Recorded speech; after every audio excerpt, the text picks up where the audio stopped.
우리나라는 보면은요, 새 거를 좋아하는 경향이 있는 것 같아요.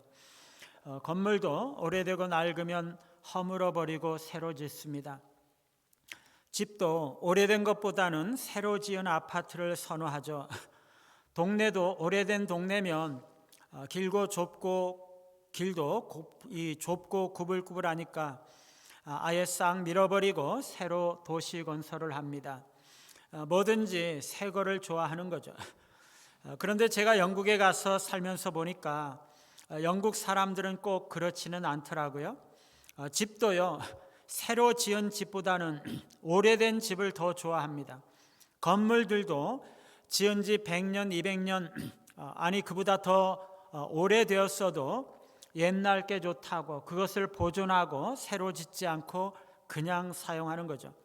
아주 작은 동네에 옛날에 있었던 이 초등학교 건물도 그걸 보존해야 한다고 허물지도 않고 그냥 남겨두는 거죠.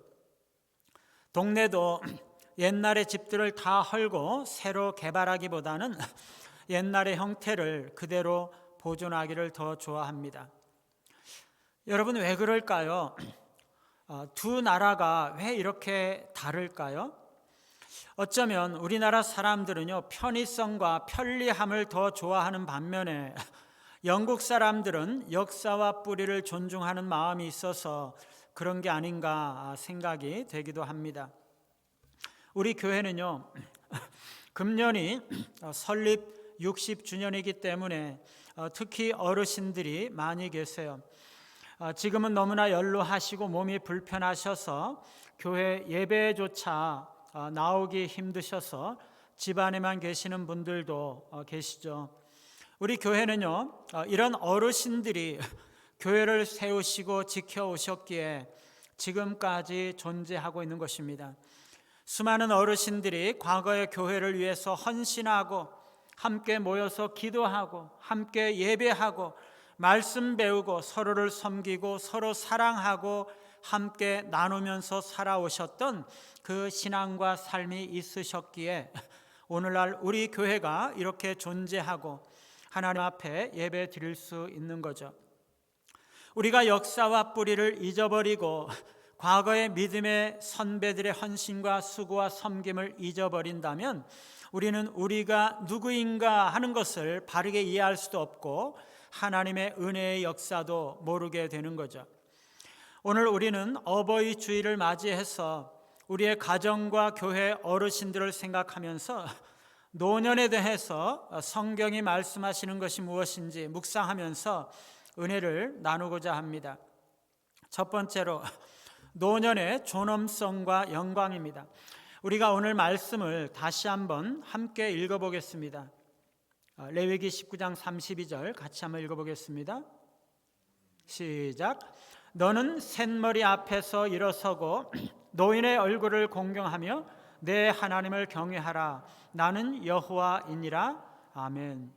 그 다음에 잠언 16장 31절 말씀도 함께 읽어보겠습니다. 잠언 16장 31절입니다. 시작. 백발은 영화의 면류관이라 공의로운 길에서 얻으리라. 아멘. 하나님은 오늘 말씀에 보면 샌머리, 즉 백발이죠. 머리가 허옇게 센 노인 앞에서 일어서고 노인의 얼굴을 공경하라 라고 말씀하세요. 이것은 공동체 안에서 노인을 공경하라는 명령이죠.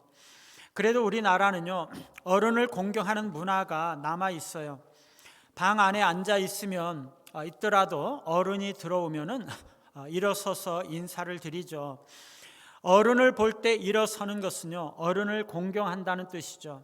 하나님은요, 어른과 특히 노인을 공경하라고 말씀하세요.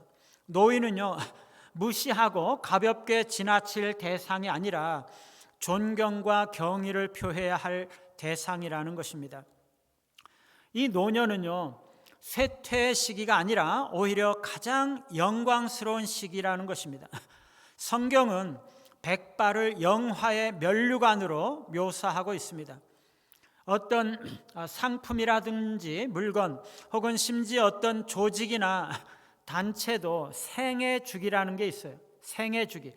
처음에 태어나서 점점 자라다가 절정기에 올랐다가 나중에는 쇠퇴하고 소멸하는 것이 일반적인 생애 주기죠. 그런데 여러분, 우리 신앙은요 그렇지가 않아요.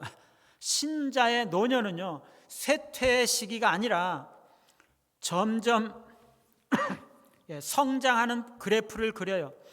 그래서 우리의 신앙이 언제 가장 높은 정점을 찍느냐, 우리가 하나님 앞에 가는 그날이 우리의 신앙의 정점이에요. 우리는요 어제보다는 오늘이 더 신앙이 성숙하고 오늘보다는 내일이 더 성숙해져야 하는 거죠. 그래서 우리 생애의 가장 마지막 날이 우리의 신앙이 가장 좋고 가장 뜨겁고 우리의 영혼이 가장 순수하고 가장 정결한 신앙을 가져야 할 때인 거죠. 그래서 노년이 청년이나 장년보다 더 영광스러운 시기라는 것이에요. 하나님은요 우리 인생의 마지막을 치욕이 아니라 존귀함으로 감싸기를 원하세요. 사람들은 나이가 들면 들수록 주름이 늘고 걸음도 느려지고 기억과 총명이 흐려지고 희미해질 수도 있어요. 그래서 젊은 사람들은 노년을 부담이나 후퇴로 생각할 수도 있어요. 그러나 노년은요 하나님께서 존귀하게 세우신 시간이라는 것이에요. 하나님 앞에서 노년은 무게 있는 의미를 가져요. 노년은 하나님과 신실하게 동행해 왔던 그 수많은 시간들의 총합이고, 그 시간은 하찮은 것이 아니라 엄청나게 귀중한 신앙의 증언인 것이죠. 그래서 성경은요 노년을 면류관이라고 말해요. 영광의 면류관, 완성의 시간이고 활용점정의 시간인 것이죠. 젊었을 때 팔팔하시던 분들도 노년이 되면 기력이 떨어지고 둔해지고 그래서 자신을 무기력한 존재로 느낄 수도 있어요. 혹시 어르신들 가운데 나는 이제 쓸모없는 존재야, 나는 무기력한 존재야, 그렇게 생각하는 분이 계실지 모르겠어요. 그게 아니죠. 하나님은요 노년을 존귀하게 보세요. 노년은 하나님 앞에서 존귀한 존재인 것입니다. 영광스러운 시간인 거죠. 가장 아름다운, 생애 가운데 가장 아름다운 시간인 거죠. 하나님은요 노인 성도들을 보실 때 그들의 지나간 시간들을 인정하시고 그들의 지금까지의 신앙과 삶을 인정하시고 기억하신다는 것이에요. 공동체 안에서 우리는 노인을 존귀하게 여기고 그들을 인정하고 그들의 삶과 그들의 이야기에 귀 기울일 줄 알아야 하는 거죠.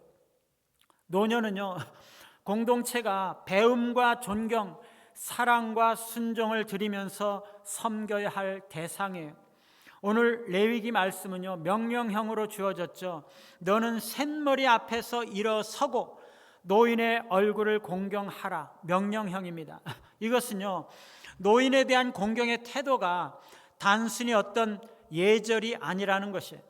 그것은 오히려 하나님의 명령에 대한 신앙적인 순종이고 경건의 실천이고 믿음의 행위라는 것이에요. 거룩함을 실천하는 행위라는 것입니다. 나이 든 사람 앞에서 일어선다는 것은요 그를 하나님의 형상으로 보고 존귀한 존재로 인정하는 신앙의 태도라는 것입니다.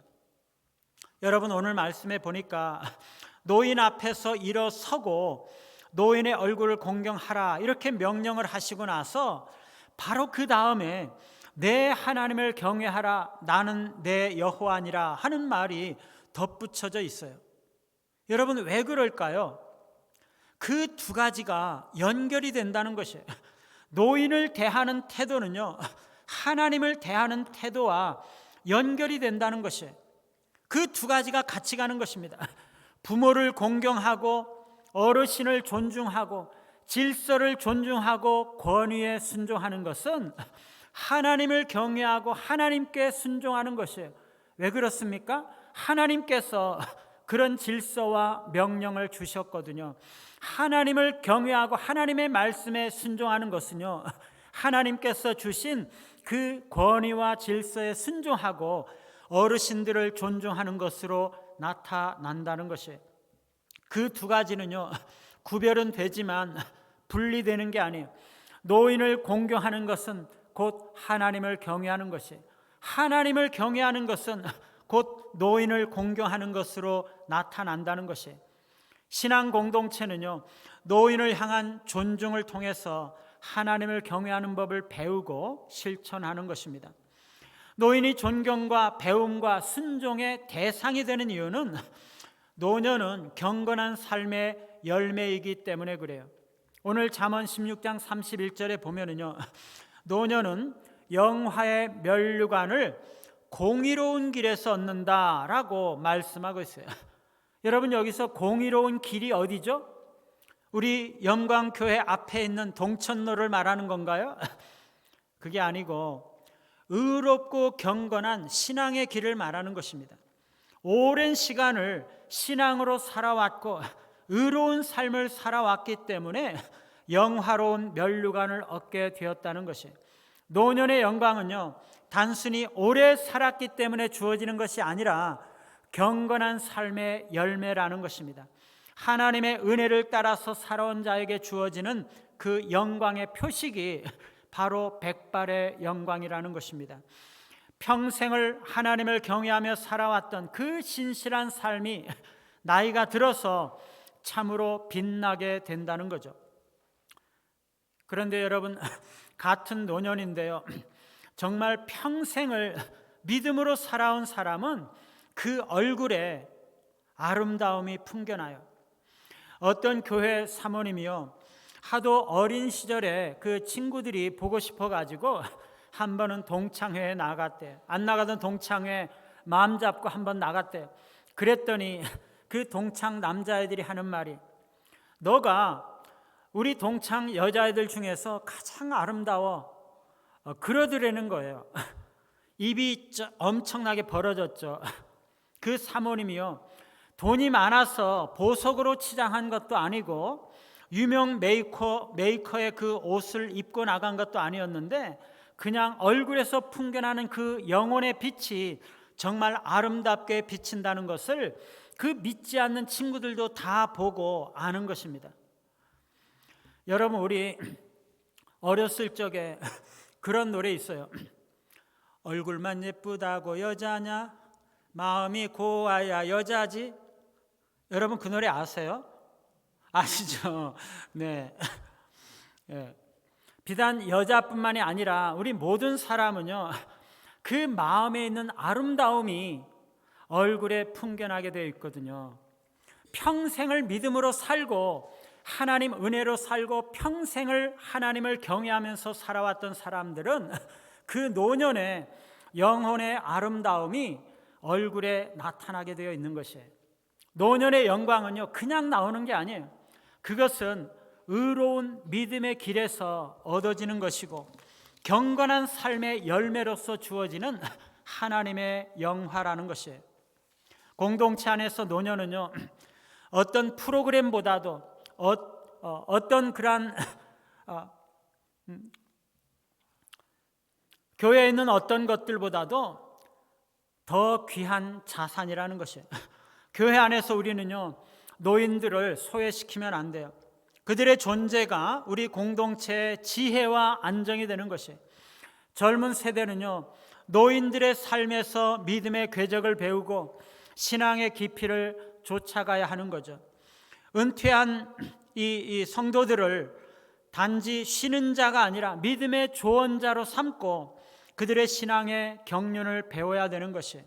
그들의 삶으로 남긴 신앙의 열매들은요, 우리 교회가 가지고 있는 너무나 귀한 보배이고 자산인 것입니다. 우리는요, 노년 성도들에게 감사하며 고백할 필요가 있어요. 우리 한번 따라 해보시기 바랍니다. 하나님 앞에서 참 잘 살아오셨습니다. 우리 교회의 보배이시고 소중한 자산이십니다. 누가 그렇다는 거예요? 어르신들이, 노인들이, 노년이 그렇다는 거예요. 오늘 말씀 두 번째는요, 노년의 지혜와 영향력입니다. 우리가 욥기 말씀을 한번 보겠어요. 욥기 12장 12절 말씀을 같이 한번 읽어보겠습니다. 시작. 늙은 자에게는 지혜가 있고 장수하는 자에게는 명철이 있느니라. 여러분, 여기서 지혜와 명철이 누구에게 있다고요? 늙은 자와 장수하는 자에게. 여러분, 그런데 이 말씀은요, 단지 나이가 드는 것 그 자체가 자동적으로 지혜를 낳는다, 그런 뜻이 아니에요. 오랜 세월을 하나님 앞에 살아온 사람은 삶의 경험과 말씀의 깊이가 함께 어우러진 그 지혜와 통찰력을 얻게 된다는 것을 말해요. 지금까지 하나님을 경외하면서 어떻게 믿음으로 살아갈까, 어떻게 하나님 앞에 정직하게 살아갈까, 그것을 고민하면서 살아왔던 사람들은요, 삶의 원리와 지혜를 터득하게 되는 거죠. 노년은 그런 지혜와 통찰이 응축된 삶의 보고이자 결정체요 완성체라는 것입니다. 노년은요, 평생에 축적된 신앙의 이야기를 담고 있어요. 이것을 무시하거나 간과하는 것은 교회적으로 가정적으로 큰 손해인 거죠. 젊은 세대는요, 최신 정보는 빠를지 모르고 지식은 많을지 몰라도 인생을 해석하는 깊이는 부족해요. 이럴 때 노인이 옆에서 보고 한마디 딱 이렇게 해주는 조언은요, 하나님의 음성과 같은 것이에요. 노년의 성도는 자신의 과거를 자책하거나 자신의 삶을 감출 필요가 없어요. 하나님이 주신 지혜를 나누는 사명자로 살아야 하는 거죠. 특히 노년은 다음 세대를 위한 신앙의 전달자가 되는 것입니다. 우리가 시편 71편 17절 18절 말씀을 같이 한번 읽어보겠습니다. 시작. 하나님이여, 나를 어려서부터 교훈하셨으므로 내가 지금까지 주의 귀한 일들을 전하였나이다. 하나님이여, 내가 늙어 백발이 될 때에도 나를 버리지 마시며 내가 주의 힘을 후대에 전하고 주의 능력을 장래의 모든 사람에게 전하기까지 나를 버리지 마소서. 아멘.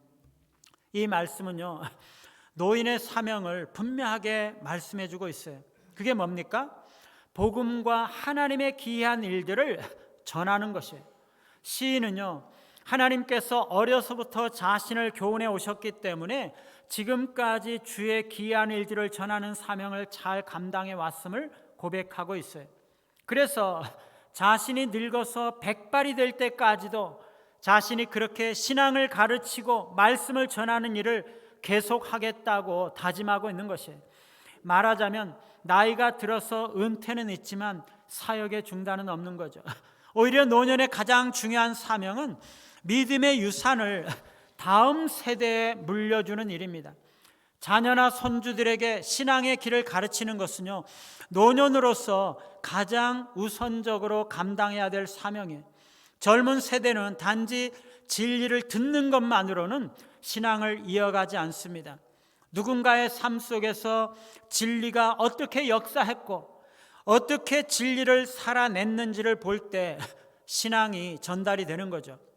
교회 안에서 노년 세대는요, 장년과 청년 세대에 분리되는 것이 아니라 연결이 돼야 되는 거죠. 그래서 세대 간의 대화를 통해서 복음의 가족화, 신앙의 가정화를 이룰 때 세대와 세대 간의 신앙의 유산이 자연스럽게 흘러내려가는 것입니다.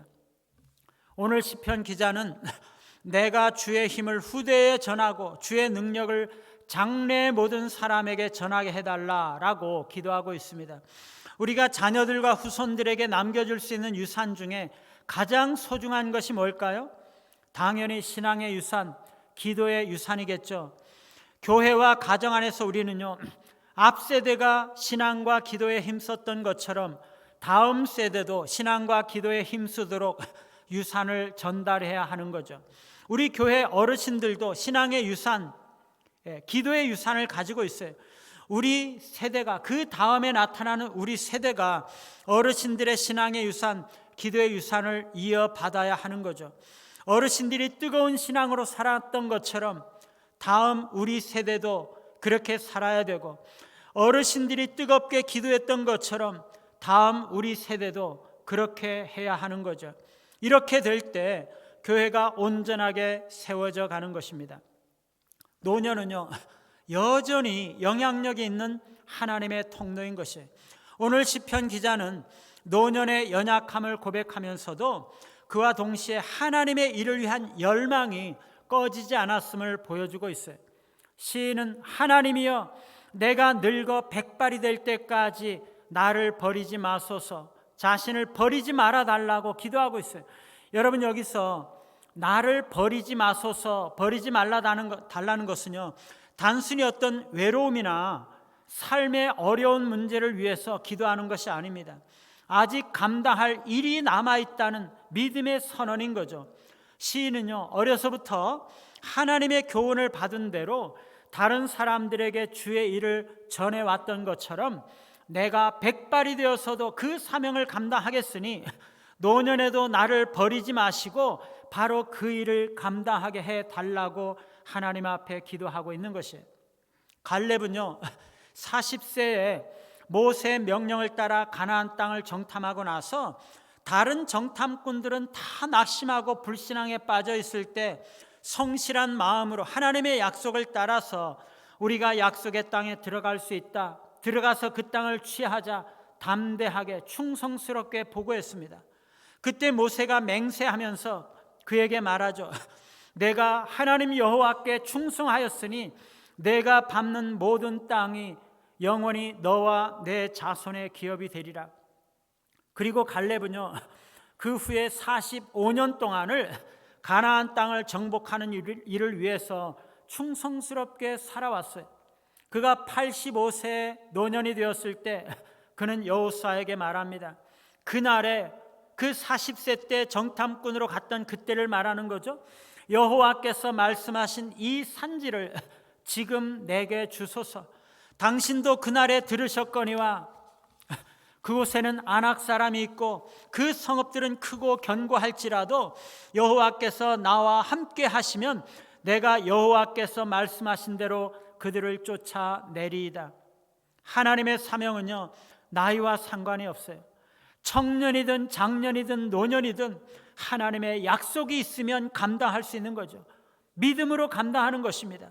갈렙은요, 노년이 되어서도 청년 때 받았던 그 하나님의 약속을 붙잡고 그동안은 형제들을 위해서, 다른 지파들을 위해서 싸우느라고 자신의 그 꿈을 이루지 못했지만 이제 노년이 되어서 그 하나님의 약속을 이루어 달라고, 하나님의 사명을 감당하게 해 달라고 기도하고 있는 것이에요. 여러분, 노년은요, 세상에서 밀려나는 자리가 아니라 하나님의 역사를 이어가는 증언의 자리라는 것이에요. 하나님이 살아계시고 역사하심을 증거하는 무대가 여전히 된다는 것이에요. 사랑하는 여러분, 혹시 우리 가운데 나이가 들었기 때문에 이제 나는 쓸모없다, 그렇게 느끼시는 분이 계시지 않나요? 우리가 기억해야 하는 것은요, 하나님은 여전히 그들의 기도를 들으시고 여전히 그들의 믿음을 사용하신다는 것이에요. 하나님은 노년을 사용하세요. 그들의 기도와 섬김과 나눔과 그들의 존재 자체를 사용하세요. 아직도 할 수 있습니다. 노년에도 여전히 사명을 감당할 수 있어요. 다음 세대의 신앙을 전수하고 하나님의 뜻을 간증하고 지혜로 공동체를 섬기는 일을 할 수 있다는 것입니다. 노년의 성도들은 두려워하지 마시고 주님께서 쌓아주신 그 믿음의 자산을 다음 세대에 아낌없이 나누어 주시기 바라요. 노년에도 지혜와 능력과 영향력이 여전히 남아있는 것이에요. 세 번째로, 하나님의 신실하심과 돌보심입니다. 하나님은요, 노년에도 여전히 우리를 품으신다는 것이에요. 우리가 이사야 46장 3절 4절 말씀을 같이 한번 읽어보겠습니다. 3절입니다. 시작. 야곱의 집이여, 이스라엘의 남은 모든 자여, 내게 들을지어다. 배에서 태어남으로부터 내게 안겼고 태에서 남으로부터 내게 업힌 너희여, 너희가 노년에 이르기까지 내가 그리하겠고 백발이 되기까지 내가 너희를 품을 것이라. 내가 지었은즉 내가 업을 것이요 내가 품고 구하여 내리라. 아멘. 하나님은요, 자녀들을 태어날 때부터 안아주시고 업어주시고 지키시고 돌보아 주셨는데 노년에 이르기까지 그렇게 은혜로 붙드시고 보호해 주시겠다고 약속하고 계세요. 하나님의 돌보심과 지키심은 변함이 없다는 거죠. 하나님의 은혜와 능력은 한결같고 충만하시다는 것이에요. 우리가 늙었다고 하나님이 관심을 거두시거나 사랑을 끊거나 그렇게 하지 않으시죠. 오히려 늙고 약해지면 더 깊은 보호와 친밀함으로 다가오세요. 사랑하는 여러분, 혹시 연로하셔서 하나님께서 나를 잊으신 건 아닐까? 하나님께서 여전히 나를 사랑하시고 돌보실까 하면서 염려하시고 두려워하시는 분은 안 계신가요? 오늘 이사야 말씀은요, 그것에 대한 분명한 하나님의 응답이에요.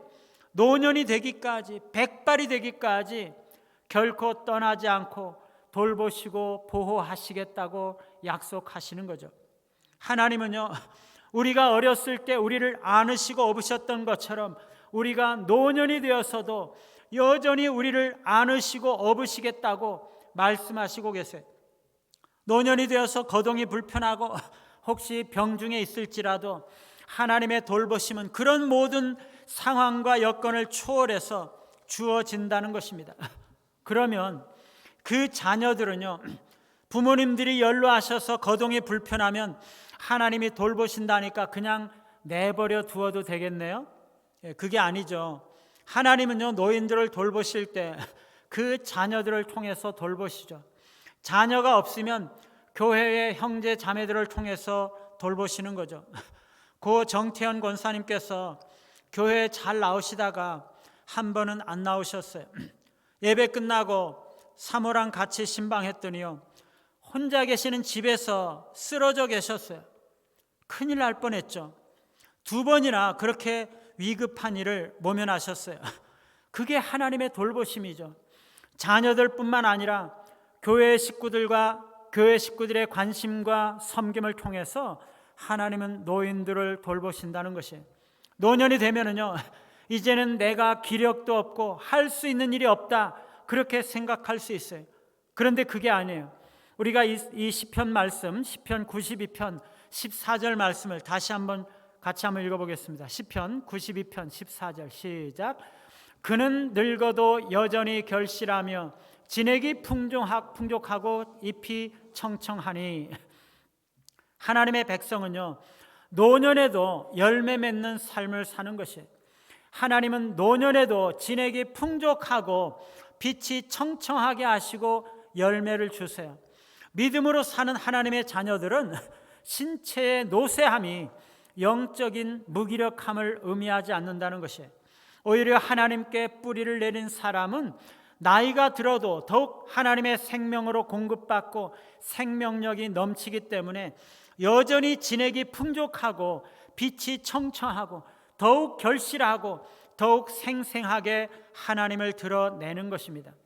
바울은요, 우리의 겉사람은 낡아지나 우리의 속사람은 날로 새로워진다 고백하고 있어요. 영적인 활력과 결실은 나이의 젊고 늙음에 따른 것이 아니라는 말이에요. 젊음의 열정보다는 오히려 하나님 안에 거하는 그 깊이에 달려 있는 것입니다. 하나님과 얼마나 친밀하게 교제하며 동행하는가 하는 것에 달려 있는 거죠. 여러분, 단지 나이가 들었다고 나는 이제 할 수 있는 게 없다라고 말씀하시면서 실망하지 마시기 바라요. 오히려 더욱 하나님께 붙잡히고 더욱 하나님을 의지함으로 지금이야말로 하나님께 열매를 맺어드릴 때라고 말씀하시기 바라요. 오히려 신앙의 연륜이 쌓일수록, 오히려 나이가 들어갈수록 영적인 활기를 더 얻으시고 더 열매를 맺으시기를 바라요. 기도의 사명, 중보의 자리, 지혜로운 권면과 가르침, 삶의 이야기, 섬기는 것, 삶으로 보이는 모든 것, 이런 모든 것들이 다 열매죠. 이런 열매를 맺으시기를 바라요. 사랑하는 여러분, 기억하시기 바랍니다. 하나님 앞에서의 가치는요, 나이와 상관이 없어요. 이 세상은 생산성이나 능력으로 사람의 가치를 판단할지 모르지만 하나님은 하나님의 형상으로 지음받은 모든 사람들을 똑같이 귀하게 여기시는 거예요. 나이가 많든 작든 처음부터 끝까지 동일하게 누구나 귀하게 여기시는 것입니다. 아까 우리가 보았던 이사야 46장 4절 말씀에 보면은요, 내가 지었은즉 내가 업을 것이요 내가 품고 구하여 내리라 말씀하세요. 내가 지었은즉, 하나님은요 창조의 순간부터 끝까지 소유권을 버리지 아니하시고 끝까지 노년까지 붙잡으시고 돌보아 주신다는 것이에요. 은퇴 이후의 삶을 무의미하게 느끼거나 무기력하게 있거나 무가치하게 느끼는 노년의 성도들 모두에게 우리 하나님은 너는 나의 기쁨이야, 너는 나의 사랑이고 보배야, 아직도 너는 너무나 필요하고 귀중한 존재야, 그렇게 말씀하시고 계시는 것입니다. 사랑하는 여러분, 노년은요 하나님 앞에서 물러나는 시기가 아닙니다. 완성되는 시기이고 면류관을 얻게 되는 시기이죠. 더 하나님께 가까이 나아갈 수 있는 시기입니다. 하나님과 동행하는 시간만큼 더 깊이 있는 신앙으로 나아가게 되는 거죠. 노년의 성도는 여전히 귀하고 여전히 쓰임받고 여전히 열매를 맺습니다. 하나님은 여전히 노년을 품으시고 보호하십니다. 노년은요 그 존재 자체가 하나님의 은혜의 증거입니다. 우리 젊은이들은요 노년을 보면서 삶의 의미를 발견하고 어떻게 인생의 마지막 시간들을 준비할지를 배우게 되는 거죠. 어떻게 아름답게 늙을지, 어떻게 아름다운 노년을 준비할지 노년을 보면서 계획하고 준비하게 되는 것입니다. 노년은 영광스러운 이름이고 인생의 면류관입니다. 믿음과 지혜가 완숙한 시기이고 믿음의 영향력을 나타내는 시기이죠. 하나님은 노년에도 끝까지 함께 하시고 여전히 신실하게 돌보시고 보호하십니다. 지혜와 믿음이 충만한 영광스러운 노년으로 준비되시고 공경과 순종함과 사랑함을 받으시고 끝까지 하나님의 돌보심과 보호하심을 경험하시는 우리 모든 성도들과 노인 어르신들이 다 되시기를 간절히 바랍니다.